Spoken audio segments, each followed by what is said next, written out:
Human ಮೆಟಾನ್ಯೂಮೋ virus HMPV ಅಂತಲೂ ಕರೀತಾರೆ. ಈಗಾಗಲೇ ಭಾಳಷ್ಟು ಜನ ನ್ಯೂಸ್ ಚಾನೆಲ್ಸ್ ನೋಡಿ ಟೆನ್ಷನ್ ಮಾಡಿಕೊಂಡು ಮತ್ತೊಂದು ವೈರಸ್ಸಾ, ಇದು ಕೋವಿಡ್ ಥರನಾ, ಮತ್ತೆ ಲಾಕ್ಡೌನಾ, ಮತ್ತೆ ವೆಂಟಿಲೇಟರಾ, ಎಲ್ಲ ಪ್ರಶ್ನೆಗಳನ್ನು ಕ್ಲಿನಿಕ್ ಬಂದು ಕೇಳಿದ್ದೀರಾ, ಮೆಸೇಜಸ್ ಮಾಡಿದ್ದೀರಾ, DM ಮಾಡಿದ್ದೀರಾ. ನೋಡಿ, ನೀವೆಲ್ಲ ಫಸ್ಟು ಕಾಮ್ ಡೌನ್ ಆಗಿ.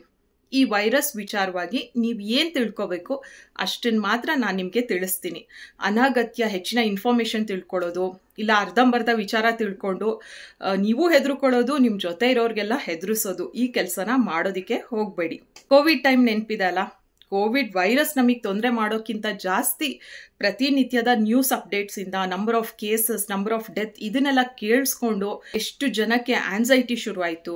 ಆ್ಯಂಡ್ ಬ್ಲಡ್ ಪ್ರೆಷರ್, ಡಯಾಬಿಟೀಸ್ ಎಲ್ಲ ಕೋವಿಡ್ ಟೈಮಲ್ಲೇ ಹೈಯೆಸ್ಟ್ ಡಯಾಗ್ನೋಸ್ ಆಗಿರೋದು. ಅನಗತ್ಯ ಆತಂಕಗಳನ್ನ ಇಟ್ಕೊಂಡು ನಮ್ಮ ಹೆಲ್ತನ್ನ ನಾವೇ ಹಾಳು ಮಾಡ್ಕೊಳ್ಳೋದು ಬೇಡ. ನಮ್ಮ ರೋಗ ನಿರೋಧಕ ಶಕ್ತಿ ಚೆನ್ನಾಗಿದ್ರೆ ಇಂಥ ಸುಮಾರು ವೈರಸ್ಗಳು ಬರ್ತಾ ಇರುತ್ತೆ, ಅದ್ರ ಅಗೇನ್ಸ್ಟ್ ನಮ್ಮ ಬಾಡಿ ಫೈಟ್ ಮಾಡೋದಕ್ಕೆ ಫಿಟ್ ಆಗಿರುತ್ತೆ. ಸೊ ಕಮಿಂಗ್ ಟು HMPV, ಇದೇನು ಹೊಸ ವೈರಸ್ ಅಲ್ಲ. ಬಹಳ ವರ್ಷದಿಂದ ನಮಗೆ ಈ ವೈರಸ್ ಇನ್ಫೆಕ್ಟ್ ಮಾಡ್ತಾ ಇದೆ. 2001ರಲ್ಲಿ ಇದನ್ನ ಟೆಸ್ಟ್ ಮಾಡಿ ಕಂಡುಹಿಡ್ದಿದ್ದಾರೆ. ಇದೊಂದು RNA ವೈರಸ್ ಆ್ಯಂಡ್ ಚಳಿಗಾಲದಲ್ಲಿ ಇನ್ಫೆಕ್ಷನ್ ಒಬ್ಬರಿಂದ ಒಬ್ಬರಿಗೆ ಜಾಸ್ತಿ ಹರಡುತ್ತೆ. ಇದ್ರ ರೋಗ ಲಕ್ಷಣಗಳೇನು, ನಿಮಗೆ ನೆಗಡಿ, ಕೆಮ್ಮು, ಜ್ವರ, ಗಂಟ್ಲು ನೋವು, ಮೈಯಲ್ಲಿ ಏನಾದರೂ ರ್ಯಾಷಸ್ ಇರೋದು ಆ್ಯಂಡ್ ವೀಸಿಂಗ್. ಈ ಒಂದು ವೈರಸ್ದು ಸ್ಪೆಷಲ್ ಏನು ಅಂದರೆ, ಬೇರೆ ವೈರಲ್ ಇನ್ಫೆಕ್ಷನ್ಗಿಂತ ಇದರಲ್ಲಿ ವೀಸಿಂಗ್ ಸ್ವಲ್ಪ ಜಾಸ್ತಿ ಇರುತ್ತೆ. 2-3 ದಿವಸದಲ್ಲಿ ನಿಮಗೆ ಎಲ್ಲ ರೋಗ ಲಕ್ಷಣಗಳು ಕಮ್ಮಿ ಆಗಿಲ್ಲ ಅಂದರೆ ಡೆಫಿನೆಟ್ ಆಗಿ ನೀವು ಡಾಕ್ಟರ್ನ ಕನ್ಸಲ್ಟ್ ಮಾಡಿ. ಆ್ಯಂಡ್ ಇದಕ್ಕೆ ಆದ ಯಾವುದೇ ಸ್ಪೆಸಿಫಿಕ್ ಟ್ರೀಟ್ಮೆಂಟ್ ಇಲ್ಲ, ಇದಕ್ಕೆ ಆದ ಸ್ಪೆಸಿಫಿಕ್ ವ್ಯಾಕ್ಸಿನೇಷನ್ ಕೂಡ ಇಲ್ಲ.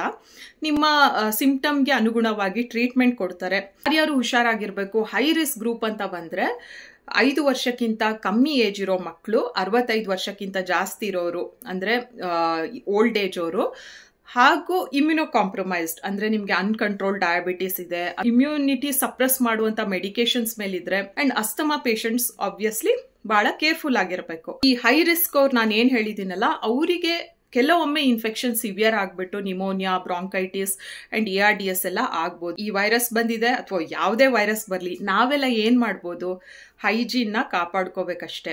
ನಿಮಗೆ ಏನಾದರೂ ಕೆಮ್ಮು, ನೆಗಡಿ, ಜ್ವರ ಇದ್ದರೆ, ಅಥವಾ ನೀವು ಯಾವುದೋ ಒಂದು ಕ್ರೌಡೆಡ್ ಜಾಗಕ್ಕೆ ಹೋಗಿದ್ದೀರಾ, ಅಲ್ಲಿ ಯಾರಿಗೋ ಇನ್ಫೆಕ್ಷನ್ ಇರ್ಬೋದು ಅಂತ ನಿಮಗೆ ಡೌಟ್ ಇದ್ದಾಗ ನೀವು ಮಾಸ್ಕ್ ಹಾಕೊಳ್ಳಿ. 2ನೇದು, ಆಗಾಗ ಚೆನ್ನಾಗಿ ಕೈ ತೊಳ್ಕೊಳ್ಳಿ. ಇನ್ನು 3ನೇದು ಮೋಸ್ಟ್ ಇಂಪಾರ್ಟೆಂಟ್, ಡಿಸ್ಟೆನ್ಸ್ ಮೇಂಟೈನ್ ಮಾಡಿ.